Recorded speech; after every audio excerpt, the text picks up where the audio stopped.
Le célèbre chanteur français Calogero, qui est à l'origine des titres comme En apesanteur, Face à la mer, Si seulement je pouvais lui manquer ou encore Un jour au mauvais endroit, laisse de côté la musique, pour quelque temps, afin de se lancer dans un nouveau projet, l'acting. En effet, l'artiste va jouer la comédie pour la première fois à la télévision. Les téléspectateurs de M6 pourront le retrouver le 12 septembre au cœur de la fiction intitulée Respire. Cette nouvelle expérience d'interprétation a réveillé en lui de vieux souvenirs. Il s'est confié à ce sujet, à nos confrères de Télé Magazine. Calogero joue la comédie dans ce téléfilm. Le chanteur interprète Raphaël, un professeur de musique assez spécial qui soutient une adolescente de 16 ans rêvant d'être chanteuse et victime de harcèlement scolaire. Cette dernière est incarnée par la jeune Charlie Loiselier, finaliste de la toute première saison de The Voice Kids sur TF1.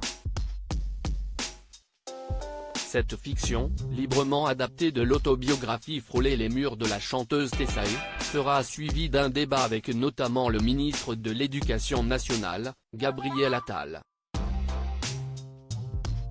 De son côté, Calogero a enfin brisé le silence sur le calvaire qu'il avait, lui aussi, enduré à l'école durant sa jeunesse. Il a réveillé des choses en moi, qui étaient aussi en échec scolaire. Tout est parti du primaire, un jour où une professeure m'a donné une violente paire de claques parce que je ne mettais pas les points sur les i. C'est peut-être pour ça que j'ai été en échec toute ma scolarité. Sans compter le harcèlement et les violences. Le collège Pablo Picasso, à Échirolles, était un établissement avec des cas difficiles. Je m'y suis fait casser la gueule 2 fois. A-t-il confié dans les colonnes de Télé Magazine. Victime de harcèlement scolaire très longtemps, Calogero a fait le choix de garder ce passé douloureux secret. En effet, ses 4 enfants, Nina, Romy, Pio et Rita ignoraient cette partie de sa vie. Longtemps, je leur ai caché.